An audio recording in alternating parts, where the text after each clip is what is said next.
ఓం గం గణపతియే నమః. శ్రోతలకు నమస్కారం. మన ఛానల్కు స్వాగతం. గరుడ పురాణం 28వ భాగం సదాచార శౌచాచారాలు తెలుసుకుందాం. సౌనకాదులారా, శ్రీహరి ద్వారా బ్రాహ్మణాది వర్ణాల వారి సదాచారాలను శౌచాచారాలను విన్న బ్రహ్మదేవుడు వ్యాస మహర్షికి వినిపించిన వివరాలు ఇవి. మనిషి శృతి, వేదం, శృతులు, ధర్మశాస్త్రాలను బాగా అధ్యయనం చేసి వాటిలో ప్రతిపాదింపబడిన కర్మను ఆచరించాలి. నిజానికి వేదమే సకల కర్మలకు మూలం.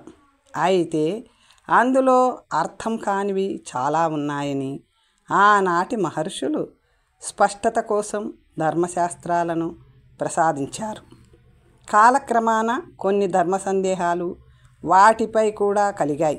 అప్పుడు పాలకులు, పండితులు సదాచారాన్ని ఆశ్రయించి కొత్త సమస్యలను పరిష్కరించారు. అయితే కొత్త సమస్యలను పరిష్కరించారు. అయితే ఈ సదాచారానికి కూడా శృతి స్మృతులే మూలము. కర్మ మార్గ దర్శనానికి కావలసిన 2 కనులు ఈ శృతి స్మృతులు. సనాతన ధర్మంలో శృతి స్మృతి శిష్టాచారము అంటే సదాచారమే ప్రధాన పాత్రను వహిస్తాయి. సత్యం, దానం, దయ, నిర్లోభత, విద్య, యజ్ఞం, పూజ, ఇంద్రియ దమనం ఈ 8 శిష్టాచారం యొక్క పవిత్ర లక్షణాలు. పూర్వకాలంలో మానవుల శరీరాలు, ఇంద్రియాలు కూడా సత్వగుణ ప్రధానాలై తేజోమయంగా ఉండేవి. అందువల్ల నీటిలోనే నిరంతరం నివసిస్తూ నీటి బొట్టునొక దానిని కూడా తనపై నిలుపుకొని అంటని కమలపత్రంలాగా మానవులు పాపమంటని పవిత్ర జీవనులుగా ఉండేవారు. సత్వగుణ వికాసానికై సనాతన ధర్మం, వర్ణాశ్రమ ధర్మం, సదాచారం కూడా పాలింపబడాలి. దీనికి యుగ విశేషం, స్థాన విశేషం ముఖ్యం. అంటే యుగాన్ని బట్టి, దేశాన్ని బట్టి కూడా ధర్మాన్ని అన్వయించుకోవాలి. సత్యం, యజ్ఞం, తపం, దానం ఇవి ధర్మం యొక్క లక్షణాలు. దానం అధ్యయనం, జపం, విద్య, ధనం, తపస్సు, పవిత్రత, నిరోగత, సంసారిక బంధనాల నుండి విముక్తి, ఇతరుల ద్రవ్యాన్ని వారు పూర్తిగా ఇష్టపడి ఇస్తేనే స్వీకరించుట, వీటన్నిటికీ మూలం ధర్మాచరణమే. ధర్మం వల్ల సుఖము, తత్వజ్ఞానము లభిస్తాయి.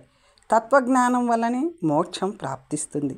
సామాన్య ధర్మాలు, ముఖ్యంగా బ్రాహ్మణ, క్షత్రియ, వైశ్య వర్ణాల వారి బాధ్యతలు, ఆవశ్య కర్మలు సనాతన కాలం నుండి వస్తున్న యజ్ఞ, అధ్యయన, దానాలే సదాచారాన్ని అనుసరించేవే. ఈ 3 ధర్మాలు పాటింపబడాలి. అవి విశుద్ధ అధికృత వ్యక్తుల నుండే స్వీకరింపబడాలి.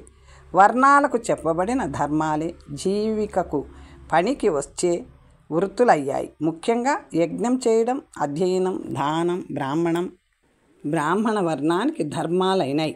అలాగే శాస్త్రోపజీవులై ప్రాణులను రక్షించుట క్షత్రియ ధర్మం కాగా, పశుపాలన, కృషి, కర్మ, వ్యాపారం, వైశ్య వృత్తి ధర్మాలైనవి. ఎవరి మాట ఎవరు వినాలి, ఎవరి సలహాను ఎవరు పాటించాలి అనే విషయంలో ఋషులు ఒక మాట చెప్పారు. క్షత్రియులు బ్రాహ్మణుల మాటను, వైశ్యులు బ్రాహ్మణ క్షత్రియుల సూచనలను, శూద్రులు పై 3 ద్విజవర్ణాలను గౌరవిస్తూ అనుసరిస్తూ జీవించాలి. గురువుగారి ఆశ్రమంలో జీవించడం, అగ్నిహోత్రాది విధులను నిర్వర్తిస్తూ స్వాధ్యాయం కూడా చేసుకోవడం బ్రహ్మచారి యొక్క ధర్మాలు. అతడు త్రిసంధ్యలలోనూ స్నానం చేసి నియమాలను పాటించిన అనంతరం భిక్షాయాచనకు వెళ్ళాలి. గురువుగారి ఆశ్రమంలో జీవించడం, అగ్నిహోత్రాది విధులను నిర్వర్తిస్తూ స్వాధ్యాయం కూడా చేసుకోవడం బ్రహ్మచారి యొక్క ధర్మాలు. అతడు త్రిసంధ్యల్లోనూ స్నానం చేసి సంధ్యావందన నియమాలను పాటించిన అనంతరం భిక్షాయాచకు వెళ్ళాలి. హృదయపూర్వకంగా మొక్కవోని భక్తి శ్రద్ధలతో చిత్తశుద్ధితో గురువుగారిని సేవించుకోవాలి. నైష్ఠికుడైన బ్రహ్మచారి మూంచీని వడ్డానంగా ధరిస్తాడు, జటను దండాన్ని ధరిస్తాడు. ఆశ్రమంలోని ఆచారం ముండకేశమైతే అదే చేస్తాడు. ఎల్లప్పుడూ ఆశ్రమంలోనే ఉంటాడు. గురువుగారు బయటికి ఏదైనా పని మీద పంపితే పోయి వేగంగా మరలి వస్తాడు. గృహస్థు అగ్నిహోత్ర ధర్మాన్ని నిర్వర్తిస్తూనే తన వర్ణ విహిత కార్యాల ద్వారా ధనార్జన చేస్తూ కుటుంబాన్ని, అతిథులను పోషించుకుంటూ జీవించాలి. ధర్మపత్ని సంగమం నుండి దేవతా పితృకర్మల దాకా విద్యుక్తంగా నిర్వర్తిస్తూ తనకి సమాజానికి పనికి రావాలి. వానప్రస్థికి జఠధారణ, అగ్నిహోత్ర పాలన, పృథ్వీ శయనం, వన నివాసం, కందమూలాలను, పాలను, నీవార ధాన్యాన్ని మాత్రమే భక్షించడం విద్యుక్త ధర్మాలు. 3 సంధ్యలలో స్నానం, అతిథి దేవపూజనం, బ్రహ్మచర్య వ్రత పాలన కూడా వానప్రస్థికి తప్పనిసరి. సన్యాశ్రమం మానవ జీవితంలో చివరి మెట్టు. సన్యాసి అన్నిటినీ త్యాజించాలి. భిక్షాటన ద్వారా వచ్చినదే తినాలి. చెట్టు నీడలోనే నివసించాలి. ఎవరి నుండి దేనిని స్వీకరించరాదు. ఏ ప్రాణిపైనను కోపించరాదు. హింస నిషిద్ధం. సర్వప్రాణులను తనతో సమానంగా ప్రేమించాలి. అప్రియలు లేనివాడు, సుఖదుఖాలకు అతీతుడై నిజమైన సన్యాసి, సన్యాసాశ్రమ పాలకుడు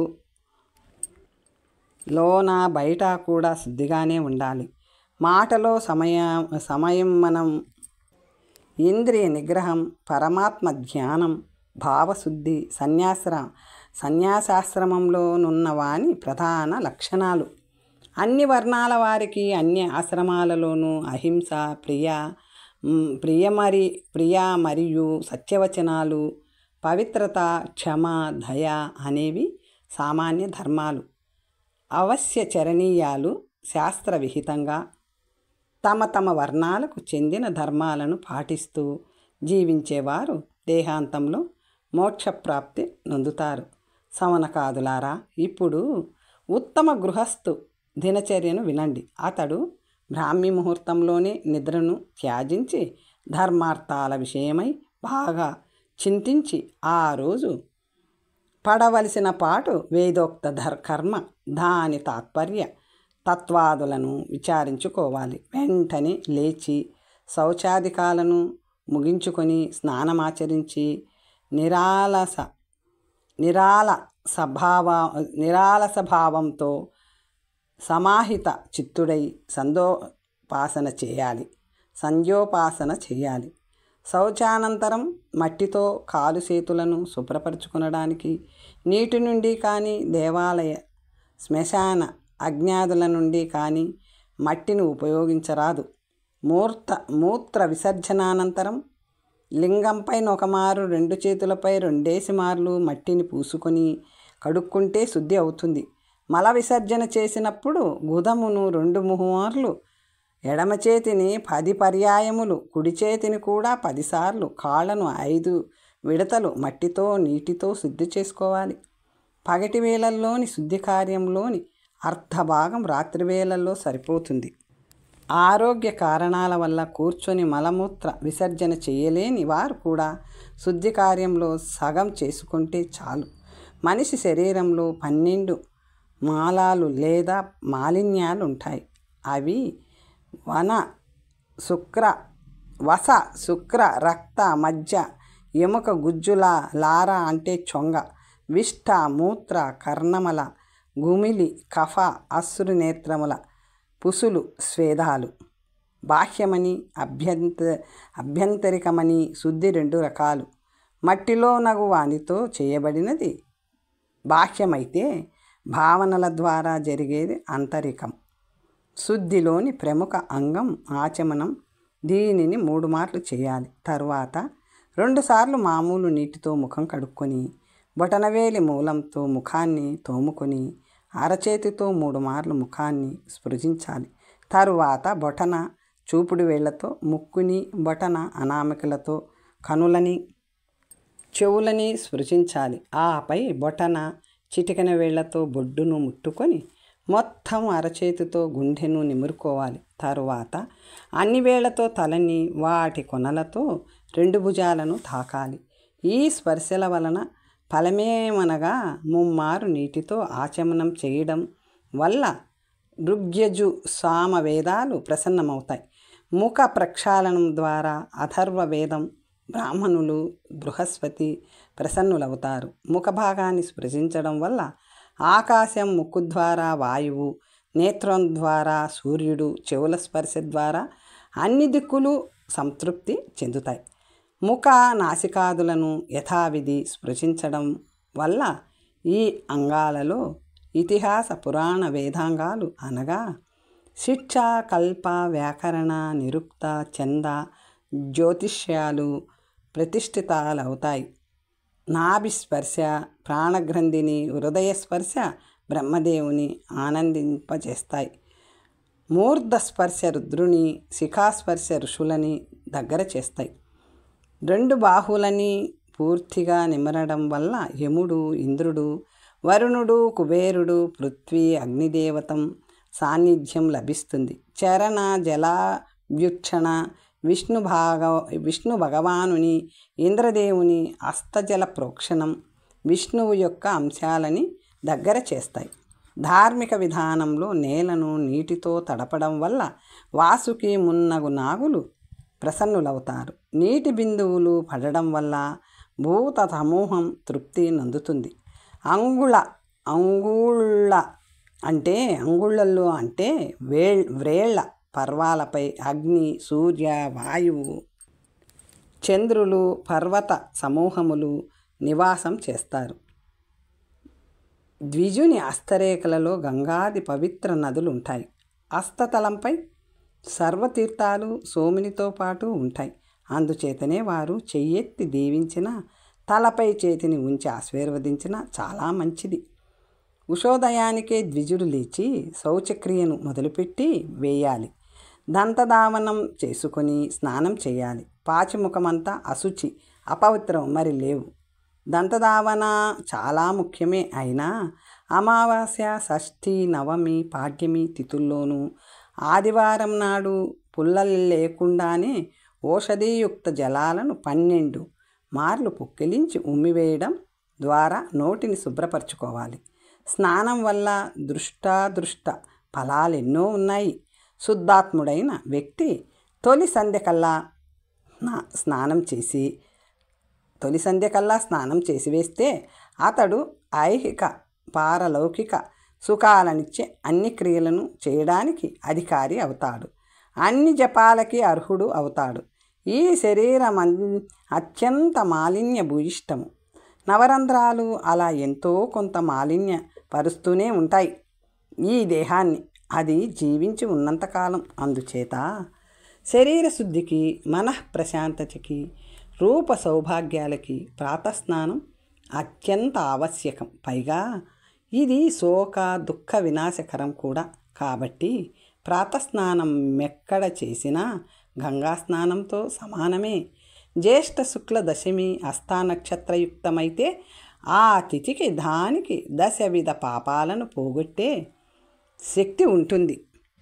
ఆ పాపాలు ఏవనగా బాగా సొమ్ముతో బలిసి ఉండి దానం చేయకపోవడం, స్వధర్మాన్ని నిర్లక్ష్యం చేయడం, ఇతరుల భార్యలతో తప్పు చేయడం, కటువుగా మాట్లాడడం, అబద్ధాలాడడం, చాడీలు చెప్పడం, అసంబద్ధ ప్రలాపం, పరద్రవ్యాపహరణం, మానవజాతిని మొత్తంగా మనసులలో ద్వేషించే మంటమారి తనం, ఇటువంటి పనులను తెలియక కానీ పూర్వజన్మలో కానీ చేసి ఉంటే ఆ చర్యల వలన పాపం నశించుటకై స్నానం చేస్తున్నానని సంకల్పం చెప్పుకోవాలి.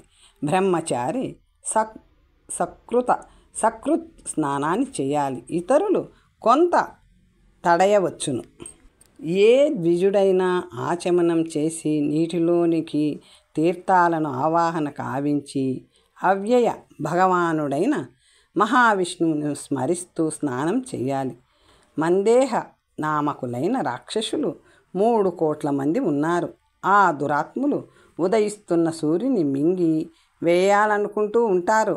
మనము సంధ్యవేళలో ఆ 45 నిమిషాల పాటు చేసే పూజాధికముల వల్ల పవిత్రీకరింపబడిన అర్ఘ్యపు జల్లులు అగ్నిజ్వాలలై ఆ మందేహులను దహించి వేస్తాయని శాస్త్రాల్లో చెప్పబడింది.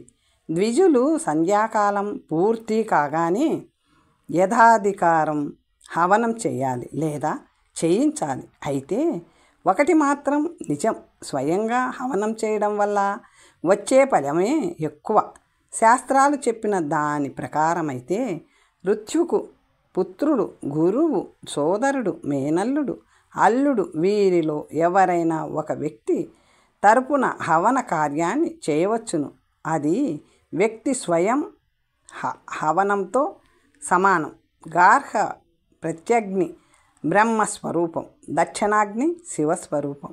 ఆ హవనీయాగ్ని విష్ణువు మరియు కుమార స్వరూపం. యథోచితంగా సమయానికి హవనం చేసి సూర్యజపం చేయాలి. తరువాత అదే ఏకాగ్ర చిత్తంతో సావిత్రిని, ఓంకారాన్ని జపించాలి. ప్రణవం, సప్త వ్యాహృతి, త్రిపద సావిత్రీ మంత్రం వీటిని నిరంతరం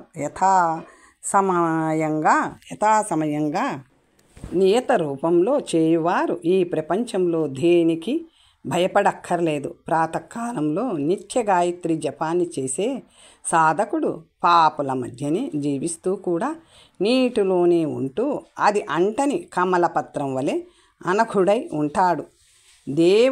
దేవిని ఉపాసించు వారికి గాయత్రియే గాయత్రీమాతగా దర్శనమిస్తుంది. ఇలా శ్వేతవర్ణ సముద్దిష్ట కౌశేయాపాసన తథా అక్షసూత్ర ధరాదేవి పద్మాసన గతా శుభ. దేవతలను కనులారా చూడాలనుకునే ఋషిగణం మంత్ర దర్శనం కోరి సాధకుల ప్రాచీన కాలంలో ఈ యజుర్వేద మంత్రాన్ని ప్రయోగించేవారు. ఇక సాధకులు కానీ ఇతరేతర ఆశ్రమవాసులు కానీ పూర్వాహ్నం కాలంలో దేవతలను పూజించాలి. విద్వాంసుడైన వాడు బ్రహ్మ, విష్ణు, మహేశ్వరుల మధ్య భేదాన్ని చూడడు, అందరినీ పూజిస్తాడు. ఈ విశ్వంలో మంగళకరములు 8 ఉన్నాయి. అవి బ్రాహ్మణుడు, గోవు, అగ్ని, బంగారము, నెయ్యి, సూర్యుడు, నీరు, రాజు. వీటిని దర్శించి పూజించి వీలైనంత వరకు వారిని తన కుడివైపునే ఉండేలా చూసుకొని చేసుకొని నడిచిపోవాలి. బ్రాహ్మణుడు ముందుగా వేదాధ్యయనం చేసి ఆపై దానినే చింతించి అభ్యాసం జపం చేసుకొని శిష్యుల చేత వేదాన్ని అధ్యయనం చేయించాలి. ఇవి వేదాభ్యాస పంచవిధులు.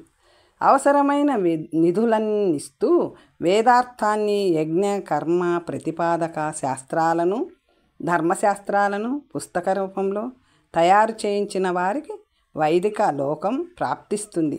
ఇతిహాసాలను, పురాణాలను రాయించి దానమిచ్చిన వారికి బ్రహ్మను కానీ వేదాన్ని కానీ దానం చేసిన దానికి రెట్టింపు పుణ్యం లభిస్తుంది. ఇక్కడ బ్రహ్మదానం అనగా వేదదానం కానీ బ్రహ్మజ్ఞాన దానం కానీ కావచ్చును. బ్రాహ్మణుడు కానీ ఇతర గృహస్థులు కానీ దినంలో 3వ భాగాన్ని తన పోష్యవర్గం అంటే మాతాపితరుల, గురువు, సోదరుల, ప్రజలు, సంతానం, దీనులు, దుఃఖితులు, అభాగతులు, అభ్యాగతులు, అతిథులు, అగ్నులు వీరి యొక్క పోషణ, ఆలన, పాలనలు చూసుకోవాలి. స్వర్గానికి దీనిని మించిన దగ్గరి దారి లేదు. కాబట్టి ఎంత ప్రయత్నం చేసైనా మనిషి తన వారిని తాను పోషించుకోవాలి. అది న్యాయార్చితంతోనే చెయ్యాలి. పోష్యవర్గాన్ని పోషించని వాడు బతికున్నా చచ్చినట్టే. తన పొట్టని తాను మాత్రమే అనగా తాను తన పొట్టని మాత్రమే పోషించుకొని బ్రతకడం గొప్పేమీ కాదు. ఊర కుక్క కూడా అలాగే బతికేయగలదు కదా. వ్యావహారిక జగత్తులో ధనానికి ప్రాముఖ్యం ఎక్కువ. అది లేనిదే మనుగడ లేదు. కాబట్టి దాన్ని సంపాదించాలి, పెంచాలి. దీనిని అర్థమన్నారు. అది మన కార్యాలను చాలా వరకు సంపన్నం చేయగల సంపద. దాని ఉపయోగం మనకు అనివార్యం. ఈ దృష్టితో చూస్తే భూమి, రత్నాలు, నిధులు, ధాన్యము, పశువులు, చివరికి స్త్రీ కూడా అర్థంలో భాగాలే. కాబట్టి కష్టపడి న్యాయంగా ధనాన్ని సంపాదించాలి.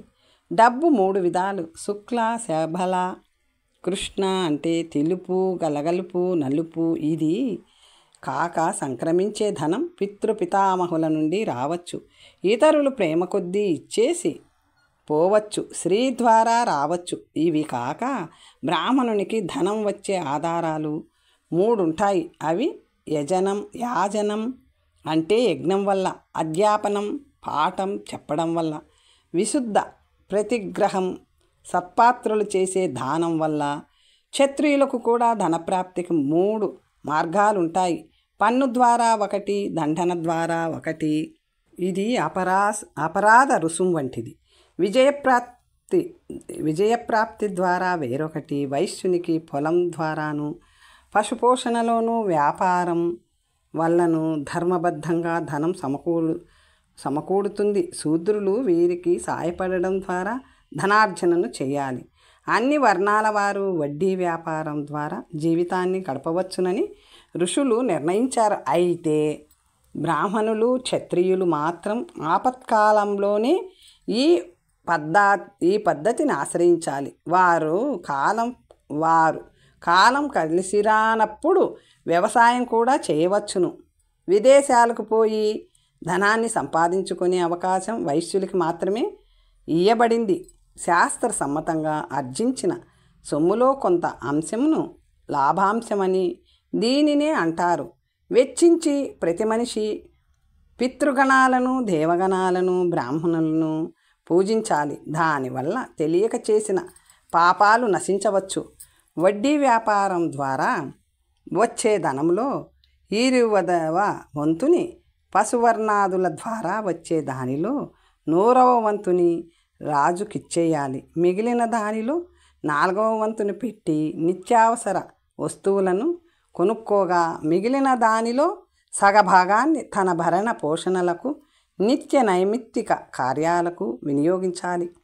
విద్య, శిల్పం, వేతనం, సేవ, గోరక్ష, వ్యాపారం, వ్యవసాయం, కృషి, వృత్తి, భిక్ష, వడ్డీ అనే 10 జీవన యాపన సాధనాలుగా ఋషులు పేర్కొన్నారు.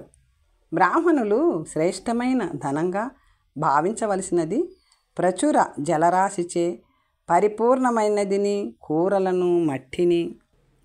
బ్రాహ్మణులు శ్రేష్టమైన ధనంగా భావించవలసినది ప్రచుర జలరాశిచే పరిపూర్ణమైనదిని, కూరలను, మట్టిని, సమిదలను, కుశలను, పలాస దంఠాన్ని, అరిటాకుని, అగ్నిదేవుని ఆరాధించడానికి కావలసిన ఉపకరణాలను, బ్రహ్మఘోష అనగా స్వాధ్యాయనాన్ని. బ్రాహ్మణుడు అయాచిత ధనాన్ని కూడా స్వీకరించవచ్చును. దేవతలు ఇటువంటి ధనాన్ని అమృత సమానం అంటారు.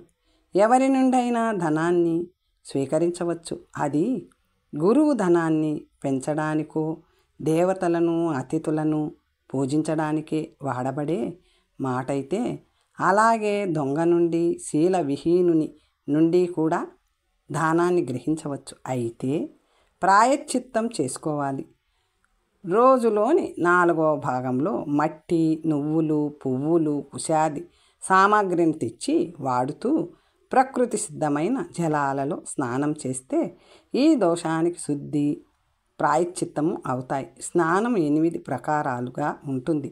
ఆ ప్రకారాలు నిత్య నైమిత్తిక, కామ్య, క్రియాంగ, మలాపకర్షణ, మార్చన, ఆచమన, అవగాహనాలు. స్నానం చేయనిదే జప, అగ్ని, హవనాది కార్యాలకు అధికారం రాదు. ప్రాతఃస్నానం పూజాపాఠాది ధార్మిక కార్యాల కోసం చేయాలి. దీనినే నిత్య స్నానం అంటారు. చండాల, రజస్వల, విష్ట, శవాదులను సృజించినప్పుడు ఆ దోషం పోవడానికి చేసేది నైమిత్తిక స్నానం. జ్యోతిష్ శాస్త్రానుసారం పుష్యాది నక్షత్రాలలో చేసేది కామ్యస్నానం. ఏ కోరిక లేకుండా ఈ స్నానం చేయరాదు. జప హోమాది కృత్యాలను చేయడానికి సంకల్పించి కానీ, దేవతలను అతిథులను పూజించడం వంటి పవిత్ర కార్యాలను చేయాలని ఇచ్చతో కానీ, వాటికి ముందు చేసే స్నానానికి క్రియాంగ స్నానం అంటారు. శారీరక మలాన్ని దూరం చేసుకోవడానికి సరోవరము, దేవకుండం, తీర్థం, నది వంటి చోట్ల కావించేది మలాపకర్షణ స్నానం అనబడుతుంది. విశిష్ట మంత్రాలతో చేసేది మార్చనం.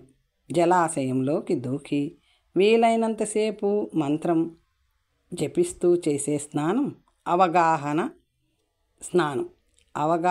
అవగాహనం ప్రాతస్నానం. తరువాత అవసరమైన సమయం కుదురునప్పుడు, నీరు దొరకనప్పుడు ఆచమనం చేయవచ్చు. భూమి నుండి ఊపికి వచ్చినది పవిత్ర జలం. దానికన్నా సెలయేటి నీరు, దానికన్నా సరోవరం జలం, దానికన్నా నదీ జలం, దానికన్నా పుణ్యతీర్థంలోని నీరు పవిత్రమైనవి. వీటన్నిటికన్నా పవిత్రం గంగాజలం. ఇందులో స్నానం చేస్తే జీవితంలో చేసిన పాపాలన్నీ నశిస్తాయి. గయా, కురుక్షేత్ర తీర్థాలలోని జలం అతి పవిత్రమైతే కేవలం కాశీ గంగాజలం పరమ పవిత్రం, సర్వపుణ్యదాయకం. రాత్రి స్నానం, పుత్రజన్మ, విశిష్ట యోగాలు, మకరాది ఘనరాశుల్లో సూర్య సంక్రాంతి, చంద్ర సూర్యగ్రహణాల వంటి ప్రత్యేక సందర్భాలలో చేయడమే ప్రశస్తం. ఉషఃకాలంలోనూ, సూర్యోదయం తరువాతను, సాయం సంధ్యలలోనూ చేసే స్నానాలు ప్రాజాపత్య యజ్ఞంతో సమానంగా మహాపాతకాలను నశింపచేస్తాయి. శ్రద్ధాపూర్వకంగా 1 ఏడాది పాటు ప్రాతకాల స్నానం చేస్తే 12 ఏళ్ళు ప్రాజాపత్యం చేసిన ఫలం లభిస్తుంది. మాఘ, పాల్గొన మాసాల్లో నిత్య ప్రాతకాల స్నానం చేసేవారికి సూర్యచంద్రులతో సమానమైన భోగ ప్రతిష్టలు లభిస్తాయి. మాఘమాసమంతా ప్రాతస్నానం శ్రద్ధగా చేసి అవిషాన్యమును భుజించువాని యొక్క అతి ఘోర పాపాలన్నీ నశించిపోతాయి. ఏకాదశి నాడు ఉసిరికను సమర్పిస్తే మహావిష్ణువు ప్రసన్నుడవుతాడు. అదే ఉసిరికను నీటిలో కలుపుకొని నిత్య స్నానం ఆచరించే వారిని లక్ష్మీదేవి స్థిరంగా ఉండి కాపాడుతుంది. తైలంతో అభ్యంగనం స్నానం చేస్తే గొప్ప ఫలాలు వస్తాయి. సోమవారం చేస్తే కీర్తి, అలాక్రమంగా మంగళాదివారంలో అల్పాయువు నష్టం లేదా శాప వినాశనం, ధనం, మృత్యు, భూశయనం, ఆరోగ్యం, అభిష్ట సిద్ధి కలుగుతాయి. వ్రతదినాల్లో తైలస్నానం చేయరాదు. స్నానానంతరం ప్రతి ఒక్కరూ పితృదేవ మానవ గణాలకు తర్పణాలు ఇవ్వాలి. బొడ్డు మునిగేదాకా నీటిలో నిలబడి ఏకాగ్ర చిత్తంతో ఈ విధంగా ఆయా గణాలను ఆవాహన చేయాలి. ఆగచ్చతు మేపితర ఇమం గృహాణం త్వపోంచలిం. అప్పుడు ఆకాశంలోనూ దక్షిణ దిశలోనూ ఉన్న పితృగణాల వారికి 3 జలాంజలులు ఇవ్వాలి. నీటిలో నిలబడలేని వారు తర్పణాలు ఇవ్వాలనుకుంటే పొడి ధోవతిని ధరించి సమూలంగా కుశలపై కూర్చొని ఇవ్వవచ్చు. తర్పణాలకే దశలోనూ పాత్రను వినియోగించరాదు. ఈ కర్మకు రాక్షసులు అడ్డు పడకుండా తర్పణారంభంలోనే ఎడమ చేతితో నీటిని తీసుకుని నేతృత్వ కోణంలో వదిలేస్తూ నైరుత్య కోణంలో వదిలేస్తూ ఈ మంత్రాన్ని చదవాలి. యదపాం క్రూర మాంసాత్తు యదమేధ్యంతు కించన అశాంతం మలినం యచ్చ సత్సర్వం మపగచ్చతు. భావం: క్రూర మాంస అపవిత్రత తర్పణ జలాల్లో అజ్ఞాన వశాన ఉండే అశాంతి జనకతత్వ మాలిన్యాల కారణాల వల్ల కలిగే ప్రతిబంధకాలన్నీ దూరమైపోవాలి కాక అని పై విధంగా దేవతలను ప్రార్థించి ఉపసంహారం చేయడానికి 3 జలాంజలను మంత్రానికొకటిగా ఈ క్రింది మంత్రాలను పఠిస్తూ సమర్పించాలి. నిషిద్ధ భక్షణాద్యుత్ పాపాద్యచ్చ ప్రతిగ్రహాత్ దుష్కృతం యచ్చమే కించి ద్వంగ్మనం కాయకర్మభిః పునాత్మేతదింద్రస్తు వరుణః స బృహస్పతిః సవితా చ భగైశ్చైవ మునయః సనకాదయాః ఆబ్రహ్మస్తం పర్యంతం జగత్ తృష్యత్వితి బ్రువన్ తినకూడనివి తినడం వల్ల, పాత పుట్టుకలలోని పాపాల వల్ల, దానగ్రహణం లేని లోపాల వల్ల, నోరు పారేసుకోవడం వల్ల, కర్మదోషాల వల్ల, ఇతరేతర నిషిద్ధ కర్మాచరణ వల్ల, వాటి నుండి పుట్టిన పాపాల ద్వారా నాలో పెరిగిన అపవిత్రతను బృహస్పతి, ఇంద్రుడు, వరుణుడు దూరం చేయాలి కాక సూర్యమాది దేవతలు, సనక సనందాది ఋషులు, బ్రహ్మ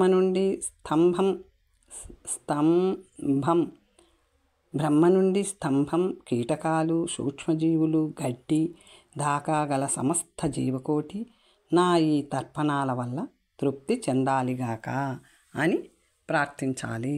తరువాత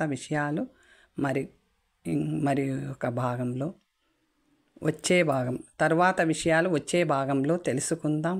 నమస్తే.